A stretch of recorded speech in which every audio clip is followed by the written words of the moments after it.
Saya sangka dulu kalau menikah sama dia bahagia, ternyata susah sengsara. Kenapa? Tidak sholat. Suami ibu nggak sholat dari dulu atau sekarang? Dari dulu. Kenapa ibu mau nikah sama dia? Saya nggak sholat juga.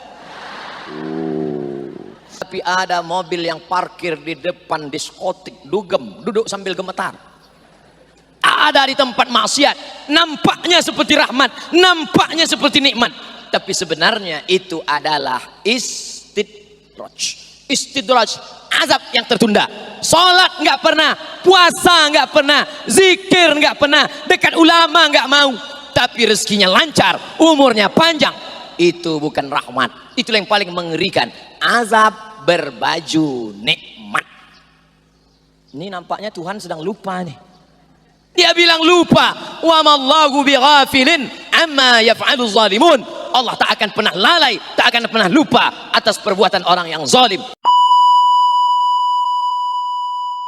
Assalamualaikum warahmatullahi wabarakatuh.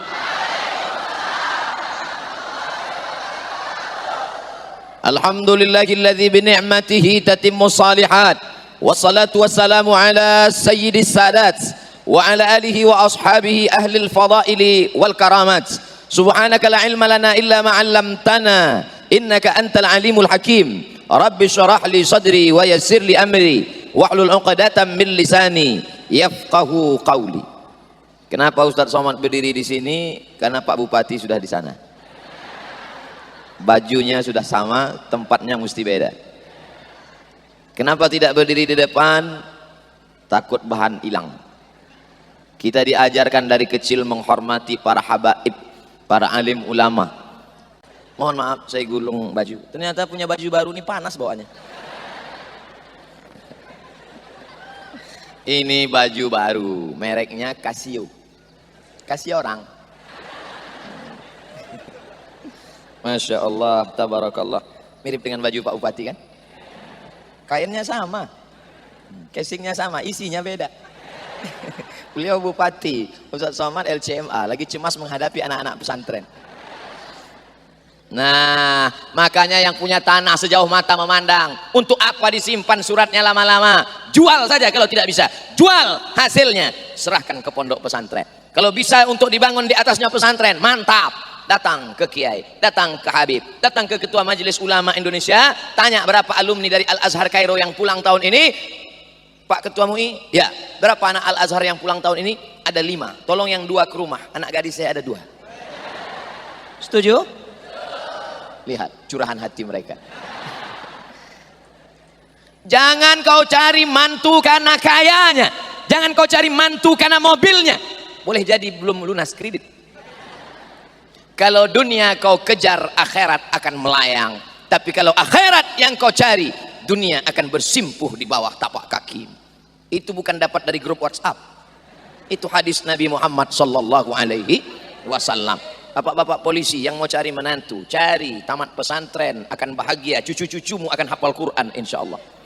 Bayangkan bahagianya kita. Dicari mantu nggak pandai sholat, nggak pandai baca Quran, mabuk, sakau. Mau jadi apa negeri kita? Hancur, berkeping. Ibu-ibu berapa banyak yang curhat buat surat. Disangka pertanyaan, ternyata curahan hati. Ustaz Somad, sebenarnya ini bukan nanya. Daripada saya cerita ke dinding. Saya sangka dulu kalau menikah sama dia bahagia. Ternyata susah sengsara. Kenapa? Tidak sholat. Suami ibu nggak sholat dari dulu atau sekarang? Dari dulu. Kenapa ibu mau nikah sama dia? Saya nggak sholat juga. Tapi sekarang saya sudah taubat Ustaz, karena sering mendengar pengajian di YouTube itu. Suara saya? Enggak, Adi Hidayat. Ternyata Ustadz Adi Hidayat yang dia dengar. Ya enggak apa-apa, masih sama-sama Ustadz. Saudara yang dimuliakan Allah Subhanahu wa taala, apa maknanya? Tidak ada jalan lain kecuali kembali ke pondok pesantren. Masukkan anak sekolah SMP jam 12 cabut, pergi ke tepi sungai, mabuk. Dia kalau sudah mabuk, ngelihat sungai itu seperti aspal. Lompat dia, mati dimakan buaya. Tapi kalau anak-anak kita hafal Quran, di tepi sungai dia akan mengulang hafalan Quran. Ar-Rahman, 'allamal Quran, khalaqal insan, 'allamahul bayan. yang satu lagi pula membaca kalamun lafzun mufidun kastaqim ismun wa fi'lun summa harfunil kalim. Yang satu lagi pula membaca syair-syair kana Muhammadun iman fi firasihi wa sa'atu asrun wa lailu kulluhu zalamun wa bardun. Maka pada saat itulah anak-anak kita akan membaca di tengah malam, saat sepi, jam 2 malam, bangun dia. Setelah itu dia angkat tangan, Rabbil firli wali walidayya warhamhuma kama rabbayani shaghira. Saat itu kita sudah mati dimakan cacing tanah, tapi tetap mengalir ke makam kita insyaallah. Amin. Jadikan anak-anak kami menjadi penghafal Quran ya Allah. Jauhkan anak kami dari riba, jauhkan anak kami dari zina, jauhkan anak kami dari narkoba, jauhkan anak kami dari pacaran. Selamat anak ibu, selamat anak bapak kalau masuk pesantren. Malam Sabtu, malam Ahad nggak usah pusing mikirin pacarnya datang. Coba kalau nggak di pesantren, hari Sabtu sore itu yang kenal potnya sudah disunat sudah datang. Knalpot bagus-bagus dipasang, dipotong. Ini saya pesan khusus ke Pak Kapolres, Pak Kapolsek. Kalau ada anak muda yang knalpotnya dipotong itu tolong ditangkap. Hukumannya suruh telinga dia dengar. Digas kuat, wah dia dengar. Nah, setelah agak-agak 10 menit ajak dia bicara. Gimana? Kau dengar? Apa? Dia tahu dia rasanya. Oh, kejam sekali Ustadz Somad, sadis ini. Daripada kiai-kiai tuan guru mendoakan dia mati. Tuan guru imam salat, ghairil maghdubi alaihim waladdallin. Ada makmum yang latah satu di belakang, mampus gitu. Amin. Mati. Kita ceramah ini bukan benci, kita sayang sama dia. Untuk apa dia hidup kalau tulangnya patah-patah semua? Semua sambung, lutut sambung, kaki sambung, pinggang sambung, semuanya. Mudah-mudahan anak-anak kita selamat dari ini semua. Zaman dulu Abdul Somad sekolah, yang merusak kepala Abdul Somad ini tidak banyak. Paling-paling cuma satu, TVRI. Itu pun cuma sampai jam 12 siang. Film yang paling enak Little Missy, Tuan Baron. Yang ketawa berarti udah tua. Anak-anak sekarang nggak tahu. Tapi sekarang kepala anak-anak kita dirusak. Twitter, BBM, WhatsApp, Instagram, internet, PlayStation, game online, judi, nembak musuh yang tak mati-mati. Hancur kepala dia, rusak otaknya. Datang saya ceramah di satu tempat, datang ibu-ibu membawa kertas. Ustadz Somad, perhatikan gambar ini. Gambar kepala orang pecah ditabrak truk, kepala ditabrak truk, keluar santan. Ustadz, gambar apa ini? Gambar kepala ditabrak truk, Bu. Ada orang yang kepalanya utuh, kepalanya sehat, tapi isinya sama dengan anak yang kepalanya ditabrak truk. Gak paham saya, Bu. Susah ya. Ternyata ibu ini psikolog. Tulisannya psikolog. Bacanya P-nya hilang, psikolog. Makanya nanti kalau ditanya, kamu kuliah di mana? Faculty of Psychology. Jangan jawabnya, kamu kuliah di mana? Faculty of Psikologi. Ustadz Somad, ini gambar anak kepalanya hancur, pecah, berkeping karena ditabrak truk. Na'udzubillah. Tapi ini ada gambar anak kepalanya sehat, tapi isinya sama dengan yang anak gambar kepala truk dipecah. Kepala truk dipecah. Kepala anak pecah ditabrak truk. Kenapa ini kepalanya sehat tapi isinya pecah? Gara-gara konten pornografi di internet, kepalanya itu urat-urat sarafnya hancur, berkeping. Di mana anak-anak ini bisa dijaga? Benteng terakhir pondok pesantren. Adapun sekolah di luar tidak terkontrol, tidak terjaga. Anak datang jam 8 pagi, guru langsung periksa HP, cek HP, razia HP. Pas diperiksa, kenapa ini ada film tidak baik? Akhirnya dipanggil orang tua, ditanya anak-anak. Orang tua, anak. Kenapa anak bapak bisa begini? Pas ditanya anaknya nggak takut, bapaknya yang pucat. Pas ditanya anaknya, kenapa kamu nggak ada rasa takut? Bukan punya saya, punya papa. Ini yang saya ceritakan ini true story, kisah nyata.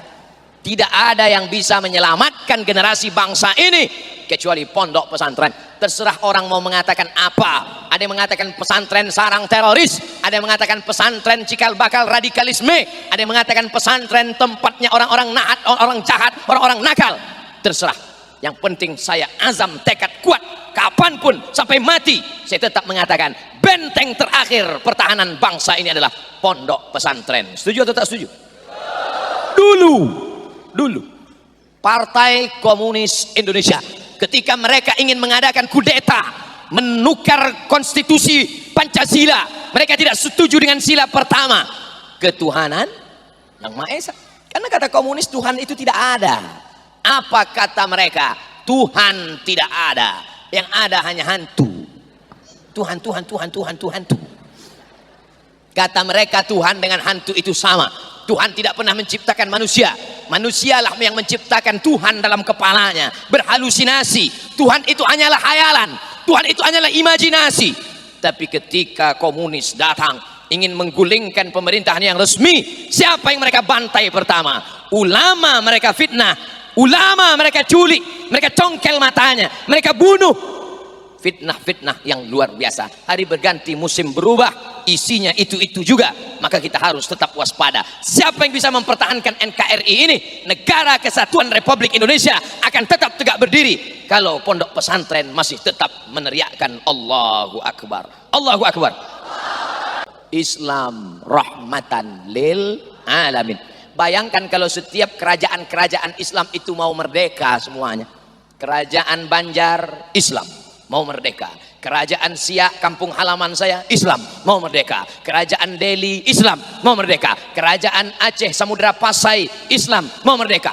Sudah lama Indonesia ini bubar. Yang paling cinta dengan NKRI adalah mereka, sultan-sultan kerajaan menyerahkan kedaulatan demi persatuan. Belanda satu negara, Rusia satu negara, Korea satu negara, Eropa terdiri dari banyak suku-suku. Ada orang Prancis, ada orang Jerman, ada orang Inggris, ada orang Belanda. Sampai hari ini negara kecil. Tapi kita berbeda. Dulu negara kecil, namanya negara kerajaan Banjar. Mufti yang dikirim dari kerajaan Banjar disuruh belajar ke Makkah, Syekh Muhammad Asad Al-Banjari, pulang menjadi cahaya pencerah. Tapi kemudian mana kerajaan itu sekarang? Sultannya ada, tapi sultannya menyerahkan kedaulatan karena cinta kepada Negara Kesatuan Republik Indonesia. Halaka mru'un, celaka. Siapa itu orang yang celaka? Lam ya'rif qadrahu, orang yang tidak mengerti sejarah bangsanya. Makanya anak-anak kita mesti diajarkan sejarah. Di mana dia belajar sejarah itu? Di pondok pesantren. Makanya Bapak Ibu yang bisa memberikan ilmunya, pergi ke pesantren, adakan seminar. Yang ada punya kekuasaan, tolong pondok pesantren dengan tenaganya. Yang bisa berceramah dengan suaranya. Yang ada ilmu bahasa Arab, mengajar di sana. Alhamdulillah Ustaz Somad, kemarin ketika Ustaz Tablik Akbar cerita tentang peran pesantren, maka tetangga saya yang dulu pelit, bakhil, medit, kedekut, sekarang sudah dermawan. Dia masukkan uang. Dulu kalau sedekah cuma 2.000 Pak Ustaz, sekarang 2.500. Ada peningkatan sedikit. Sebarkan kotak-kotaknya, panitia berikan. Bapak Ibu yang mau cepat masuk surga, jangan cuma duit sama dompetnya sekalian. KTP-nya ambil dulu. Susah buat KTP sekarang. Masya Allah, tabarakallah. Inilah yang akan menolong kita di hadapan Allah Subhanahu wa Ta'ala. Ma'akalta, tertulis sudah di situ. Infak. Angkat sedikit Ananda. Infak, ponpes, raha. Infak. Kenapa tidak dibuat wakaf? Karena kalau wakaf itu ada 4 rukun. Pertama orang yang berwakaf, yang kedua orang menerima wakaf, yang ketiga benda yang diwakafkan, yang keempat ada ijab dan qabul. Bayangkan kalau kotak wakaf semuanya ijab qabul, malam baru selesai. Makanya yang mau berwakaf nanti langsung datang ke raha. Tapi yang ini untuk sodakohnya, berikan apa yang bisa kita berikan. Ke saya tolong jangan dibawa kotaknya, saya dompet saya tinggal.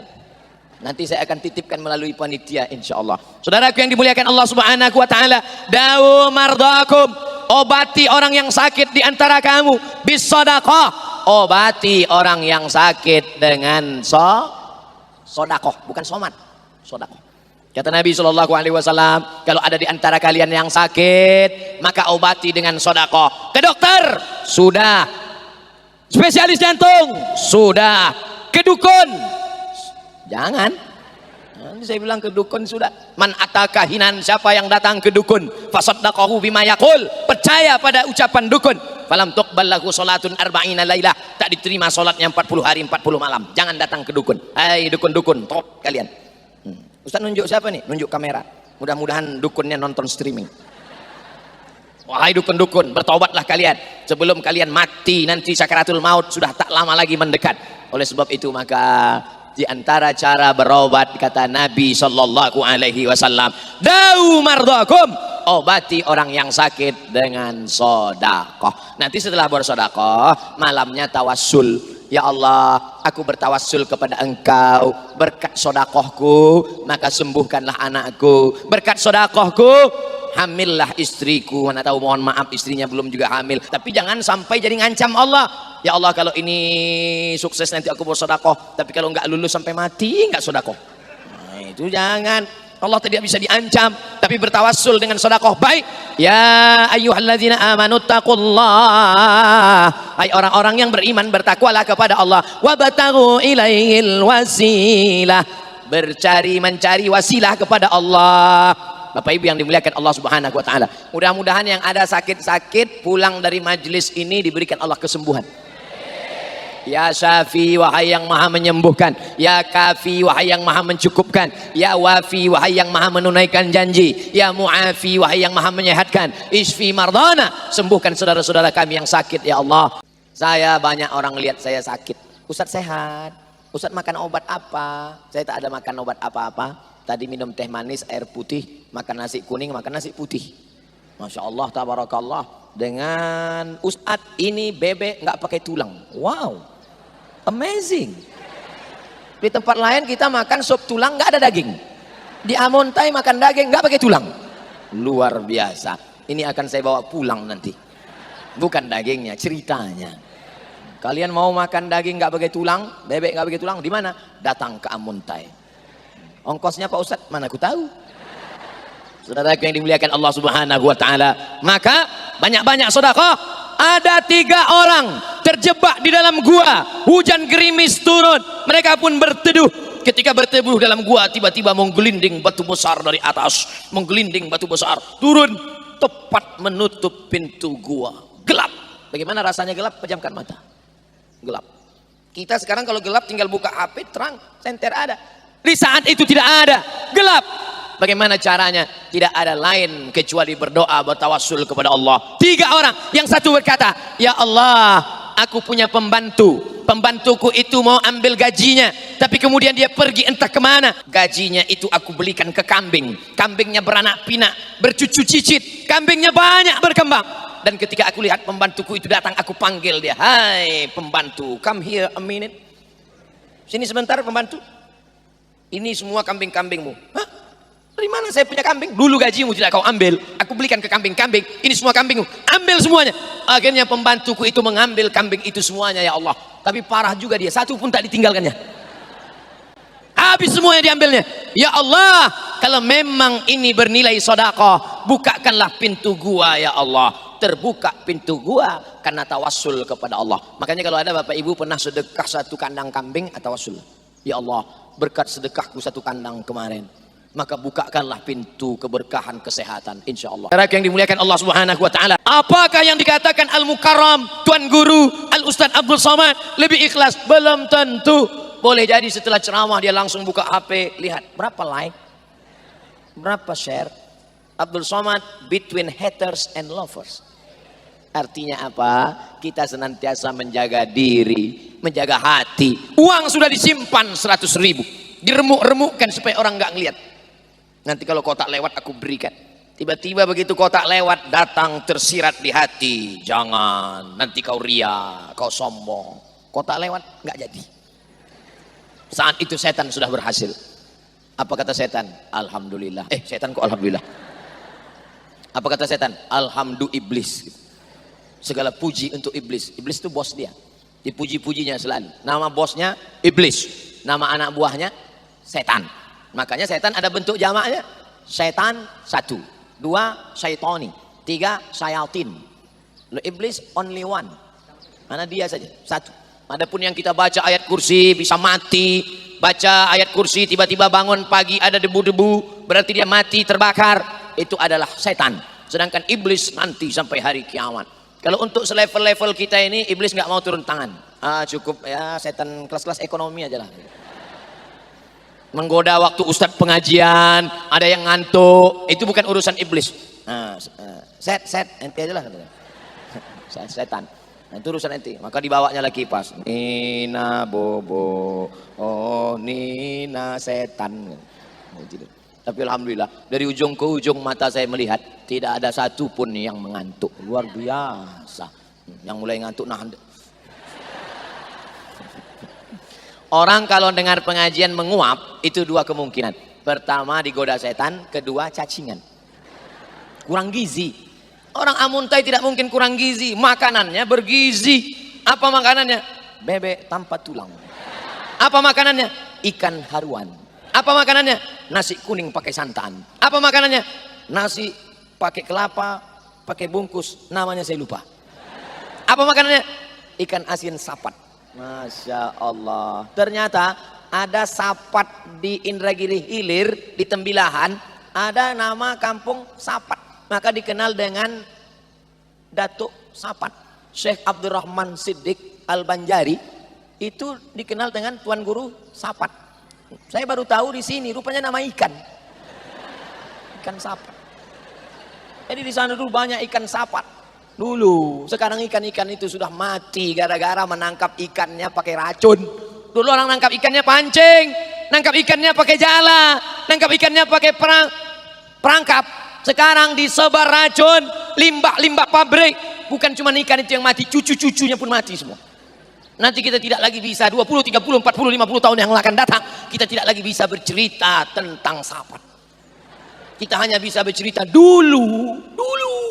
Zaman Ustadz Somad ada ikan namanya sapat. Sekarang ikan itu sudah punah, satu spesies dengan dinosaurus. Yang jahat itu bukan Allah, yang jahat itu bukan alam, yang jahat itu adalah kita, karena menghancurkan alam semesta. Siapa yang merusaknya? Kita. Tapi alhamdulillah di Amuntai tidak ada pohon kayu yang ditebang, tidak ada ikan-ikan yang mati. Jangankan di luar, di dalam masjid pun tumbuh bunga-bunga yang indah. Dalam masjid luar biasa. Saya sangka tadi bunga plastik, ternyata asli. Itu layu.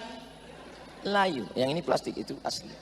Saudara yang dimuliakan Allah Subhanahu wa taala, apa bukti Islam itu rahmatan lil alamin? Ikan tidak boleh mati. Buktinya kambing mati, Pak Ustaz. Kambing mati, tapi matinya tidak boleh disiksa. Diambil pedang, ditusuk otak kecil kepala kambing. Tersiksa berdarah-darah, tidak boleh. Kemarin ada yang ngirim video ke saya, ikan hidup-hidup dikasih sambal, habis itu digigit kepalanya hidup-hidup. Dalam Islam nggak boleh. Idza qataltum fa'ahsinul qitlah. Kalau membunuh, bunuh dengan baik. Bunuh apa contohnya? Uqtul aswadaini fis shalah. Bunuhlah dua yang hitam ketika sedang sholat. Allahu Akbar. Nampak dua yang hitam, kala jengking dan ular. Maka bunuh dengan baik. Gimana cara bunuhnya? Sekali pukul mati. Mati. Idza qataltum, kalau kamu membunuh, fa ahsinul qitlah, wa idza dzabhtum fa ahsinuz dzabhah. Kalau menyembelih, sembelih dengan baik. Bagaimana menyembelih dengan baik? Falyurih dzabihatahu, buat binatang itu tenang, jangan stres, dan tajamkan pisaunya. Pisaunya tajam. Jangan ibu karena marah sama ayam selalu masuk rumah lalu dipotong pakai pisau tumpul. Awas kok ayam, nanti ku potong pakai pisau tumpul. Motongnya pakai gunting kuku. Ya boleh nyisa binatang. Potong sekali tarik, putus. Bismillah, Allahu Akbar, putus. Tapi yang putus itu cuma dua urat. Urat nafas dengan urat makan. Bukan lehernya putus sekalian. Putus. Masya Allah, tabarakallah. Islam mengajarkan sampai cara membunuh binatang. Padahal tidak boleh dimakan. Kalajengking, ular, tetap dijaga. Islam mengajarkan kelembutan. Kambing tetap mendapatkan rahmat, sapi tetap mendapatkan kasih sayang Allah. Siapa yang mengajarkan ini kalau bukan Sayyidina wa Maulana Muhammad sallallahu alaihi.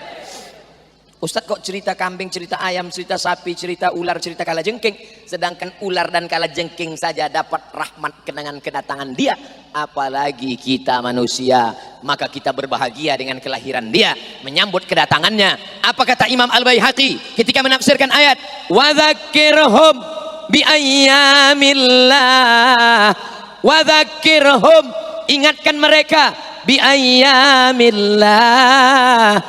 Tapi terjemahannya bukan ayyamillah, hari-hari Allah. Kata Imam Al-Baihaqi, makna ayyamillah wa dzakirhum bi ni'amillah. Ingatkanlah mereka dengan nikmat-nikmat Allah. Ingat nikmat sehat, ingat nikmat umur, ingat nikmat aman, ingat nikmat damai, ingat nikmat iman, ingat nikmat Islam. Tapi nikmat terbesar di antara nikmat adalah nikmat kedatangan Nabi Muhammad sallallahu alaihi. Ini yang datang bukan Nabi Muhammad. Ini yang datang bukan Sayyidina Abu Bakar, Umar, Uthman, Ali, Tolhah, Zubair, Aisyah. Yang datang pewaris para nabi, yang datang keturunan nabi, para habaib al-ulama warathatul anbiya. Bukan nabi yang datang begini sambutan masyarakat. Apalagi kalau Muhammad sallallahu alaihi wasallam sayyiduna wa syafi'una wa maulana wa qurratu a'yunina. Mudah-mudahan kita disatukan di surga Jannatul Firdaus insyaallah. Sebelum datang kemari, Pak Bupati memegang tangan saya sebelah kanan, Pak Ketua MUI memegang sebelah kiri. Saya mulai khawatir, ada apakah gerangan? Rupanya Pak Bupati memahami kekhawatiran saya. Beliau jelaskan, Ustadz Somad, ini saya pegang gini supaya tangan Ustadz nanti nggak ditarik-tarik salaman. Makanya saya nggak bisa melambai, hai, nggak bisa dipegang. Kiri kanan, dari mulai tempat kami makan sampai ke dalam masjid, busi. Kiri kanan busi. Di tempat lain nggak ada pakai busi. Di Amuntai busi. Rupanya masyarakat Amuntai ini sangat cinta kepada para ulama. Saking cintanya mereka, busi itu bisa bengkok. Maka kalau dibuat kayu patah, mereka semuanya mau bersalaman, mau berpelukan, mau menatap, mau melihat, mau cepika-cepiki. Oh, mereka peluk. Bayangkan kalau sebanyak ini memeluk Abdul Somad, remuklah tulangnya. Itulah maka dikasih besi, dipegang tangan. Ini saya perlu jelaskan supaya jangan salah paham, salah sangka, apalagi jadi fitnah. Judulnya jangan ada dusta di antara kita. Keluar berita Abdul Somad dikawal seperti pejabat saja. Emang siapa sih lo? Tapi setelah dijelaskan begini, oh itu ternyata tujuannya. Kecintaan al-hubbu yu'mi wa yusim. Cinta membuat orang buta, cinta membuat orang tuli. Kalau sudah cinta buta, tai ayam rasa, ya rasa tai kambing. Saudaraku yang dimuliakan Allah Subhanahu wa taala, kenapa Ustadz Somad dari tadi ceramah memandangnya ke kiri ke kanan saja? Sebab kalau saya pandang ke belakang, isi ceramah saya hilang. Grogi, brother. Di belakang kita Habib, ulama, Suriah, ketua MUI, doktor. Nah, maka nanti adik-adik kalau ceramah gitu caranya. Jangan lihat di belakang, ke depan aja. Anggap yang ada di depan ini semuanya hamba Allah. Bumi yang dipijak punya Allah, yang di depan ini hamba Allah, jangan dipedulikan. Nanti gitu, mau latihan ceramah pesantren gitu. Assalam, jangan tengok matanya, tengok aja. Tapi cukup dalam hati aja, jangan diomongin, jangan nanti maju ke depan. Assalamualaikum warahmatullahi wabarakatuh. Kalian ini nggak ada apa-apanya. Kalian ini semua manusia biasa. Aku hamba Allah, kalian hamba Allah. Apa ini sombong kan? Bersama kita di dalam masjid rumah Allah, bersama kita dalam masjid warisan Rasulullah, hendaknya bersama pula kita dalam surga Jannatul Firdaus. Begitulah manusia ini, manusia yang dari tanah, warnanya warna tanah, hitam, legam, rendah, hina, dina, diinjak, tak ada martabat, kehormatan. Tapi begitu ada iman di dalam, terangkat dia. Apa yang membuat Abdul Somad yang hina, rendah, dalam tanah, dimakan cacing tanah, bisa naik dalam surga? Yang memuliakannya la ilaha illallah Muhammadur Rasulullah. Maka siapa yang tidak mau bersaksi asyhadu an la ilaha illallah wa asyhadu anna Muhammadar Rasulullah, tempat dia cuma dua, makanan cacing tanah dan neraka jahanam. Makanya kalau kita sayang kepada tetangga kita, sayang kepada kawan kita, sayang kepada saudara kita, ajak dia, bro, aku sayang kepadamu, I love you full. Kau mau selamat dari cacing tanah, selamat dari neraka jahanam? Gimana caranya? Sebutkan passwordnya. Asyhadu an la ilaha illallah wa asyhadu anna Muhammadar Rasulullah. Masalah potong pita jangan kau khawatirkan. Potong pita maksudnya sunat. Sunat nggak sakit. Zaman dulu sakit pakai bambu. Berendam jam 6 sore, jam 6 subuh besok baru dipotong. Pakai bambu, alatnya belum ada, takut pakai besi kena titanus. Pakai bambu, pakai sembilu bambu. Ada yang baru-baru praktek habis. Dulu, zaman sekarang mudah aja. Buat nanti Bapak Ibu yang punya uang banyak, buat acara khitan masal gratis tablik akbar Ustadz Somad. Pemotongan pertama oleh Al Mukarram Abdul Somad LCM. Berikut ini pemotongan pertama. Saya yakin gak ada bapak-bapak yang ikhlas anaknya saya potong. Tentu saya hanya secara simbolis saja. Akan dipotong oleh dokter-dokter yang amanah. Makanya harus ada anak kita yang jadi ulama, harus ada anak kita yang menjadi dokter, harus ada anak kita yang menjadi lawyer, pengacara. Puncaknya adalah kepemimpinan dipegang oleh orang yang asyhadu alla ilaha illallah wa asyhadu anna muhammadan rasulullah. Kan itu yang akan mengambil APBD untuk masjid, untuk pondok pesantren, untuk sekolah agama, untuk mengirim pelajar.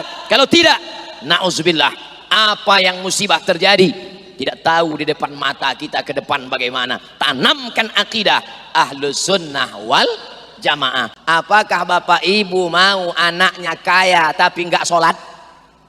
Bapak Ibu mau anaknya pejabat tapi nggak puasa? Bapak Ibu mau anaknya orang terkenal tapi tidak mengenal Allah? Terkenal dia, tapi tujuan dia ingin mengenalkan hamba-hamba Allah, mengenalkan ulama-ulama. Masyhur dia, kemasyhurannya untuk menolong sekolah-sekolah, fakir miskin, anak yatim, orang jompo. Kaya dia, kekayaannya untuk membeli tanah, diwakafkan untuk pondok pesantren, rumah sakit Islam, ruko-ruko membuka usaha. Inilah yang akan menjaga kita ke depan. Ada dua golongan, kalau dua golongan ini baik, maka umat ini akan baik. Siapa dia? Al-ulama wal umara. Ulamanya baik, umaroknya baik. Tapi kalau sudah ulamanya jahat, umaroknya pula fasik, mulutnya mengatakan beriman tapi tidak beramal, fasid, keputusannya membuat kerusakan, maka lebih baik di dalam tanah daripada di atas tanah. Kalau ulamanya baik, solehin, umaroknya baik, maka di atas tanah indah. Bahkan bukan di atas tanah sekarang, di atas karpet. Karpetnya luar biasa. Di mana-mana karpet biasa-biasa aja. Ini karpetnya masuk kaki hilang, tenggelam di bawah. Saking tebalnya, luar biasa. Masya Allah, tabarakallah, kaya raya. Ini menunjukkan orang Amuntai ekonominya baik, luar biasa. Karpetnya tebal, kaligrafi Asmaul Husna mantap, keramiknya sampai ke atas. Lihat keramik. Orang mana keramik lantai aja, ini sampai ke atas. Ini kan nggak ada yang pandai masang atap keramik. Kalau ada keramik juga ini semua.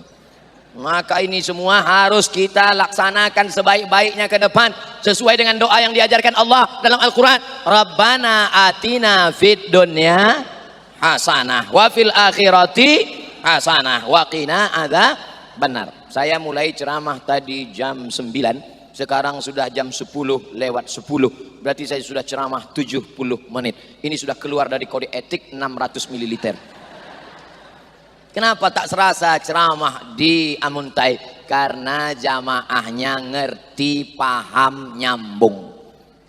Kita ceramah ini, saya sebagai penceramah, Bapak Ibu yang pernah memberikan ceramah, lokakarya, seminar, Bapak-bapak, walaupun bukan ulama, cendekiawan, yang pernah memberikan pidato, kita itu tak terasa lama kalau jamaahnya connect matanya. Dari tatapan matanya kita bisa tahu dia bingung atau error. Jamaah ini paham, nyambung, makanya saya nyampaikannya juga mengalir. Coba kalau jamaah semuanya nunduk.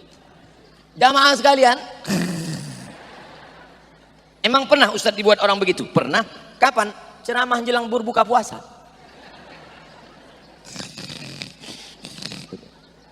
Allahu Akbar, Allahu Akbar. Bangun semua. Disangka mereka udah selesai. Mohon maaf Bapak Ibu, itu tadi azan Samsung, bukan azan masjid. Nah, gimana supaya jamaah ngerti ceramah? Gimana supaya jamaah paham dan nyambung? Maka dia mesti mengaji sering-sering. Allahumma ja'al fi qalbi nura, wa fi sam'i nura, wa fi basari nura, wa an yamini nura, wa an yasari nura, wa min amami nura, wa min khalfi nura, wa min fawqi nura, wa min tahti nura, waj'alni nura. Dalam riwayat lain, waj'alli nura, jadikan aku cahaya, nurun ala nur. Kenapa hari ini Bapak Ibu bisa melihat Abdul Somad? Karena ada cahaya. Karena ada cahaya atau karena ada mata? Oh, bukan karena cahaya Ustaz. Kami bisa lihat Ustaz Somad karena ada mata. Oke, yang mengatakan bisa melihat karena ada mata, yang mengatakan bisa melihat karena ada mata, nanti malam jam 12 datang ke sini, matikan lampu, buka mata. Pak pengurus masjid, tolong kami izin nanti malam mau datang ke sini jam 12 malam, matikan semua lampu. Untuk apa? Ngetes ucapan Abdul Somad, bisakah melihat dengan mata tanpa cahaya. Nanti malam jam 12 malam, matikan lampu semua, buka mata. Insya Allah nabrak tiang. Tapi ada orang yang tidak punya mata, mohon maaf, matanya tidak melihat, tapi terang benderang Al-Quran itu bisa dia baca. Kenapa? Karena melihat bukan karena mata, tapi karena ada cahaya. Man qara'a surat Al-Kahfi yaumal Jumu'ah, siapa yang baca surat Al-Kahfi hari Jumat, adha'a lahu min nur, Allah berikan dia cahaya sampai Jumat berikutnya. Itulah makanya kita disuruh baca surat Al-Kahfi hari Jumat, sore Jumat, petang Jumat, malam Jumat, supaya sampai Jumat berikutnya bisa membedakan mana ustadz, mana dajjal, mana alim, mana alim. Karena Google tidak bisa membedakan itu. Karena Syekh YouTube tidak bisa membedakan itu. Maka kita perlu berada bersama orang alim. Karena bisa mereka membedakan mana bisikan setan, mana waswasa, mana ilham. Berilmu, bersanad, minta ijazah dari abaib, dari al-ulama warasatul anbiya. Kenapa? Ya ayyuhalladzina amanu taqullah. Hai orang-orang beriman, takutlah kepada Allah. Apakah cukup dengan takut pada Allah? Baca ujung ayatnya. Wa kunu ma'as shadiqin. Hendaklah kamu bersama orang yang shadiq. Mudah-mudahan duduknya Abdul Somad ini bersama orang-orang shadiqin. Ya ayyuhalladzina amanu taqullah. Hai Abdul Somad yang percaya kepada Allah, percaya kepada Rasulullah, percaya kepada malaikat maut, percaya kepada mati. Wa kunu ma'as shadiqin. Duduklah engkau Abdul Somad bersama shadiqin. Maka Abdul Somad duduk bersama shadiqin. Duduk tadi sampai Ustaz Somad silakan duduk. Izin sebentar Pak Bupati mau bersalaman sama tuan-tuan guru, sama kiai-kiai. Mohon maaf tuan guru saya di depan, bukan saya yang mau di depan, Pak Bupati yang nyuruh. Mohon maaf tuan-tuan guru yang di bawah, Abdul Somad di atas, bukan saya yang minta di atas, panitia yang buat. Kalau sampai ada dalam hati ini merasa aku lebih hebat, aku lebih tinggi, aku lebih mulia, followerku lebih banyak, Instagramku lebih, la yadkhulul jannah, tak masuk surga. Man kana fi qalbihi, siapa yang dalam hatinya mithqala habbatin min khardalin min kibrin, ada sombong sebesar biji sawi. Makanya doakan selalu. Doa ini pakai ring-ring, doa ring satu. Rabbighfirli wa liwalidayya warhamhuma kama rabbayani shaghira. Ring dua.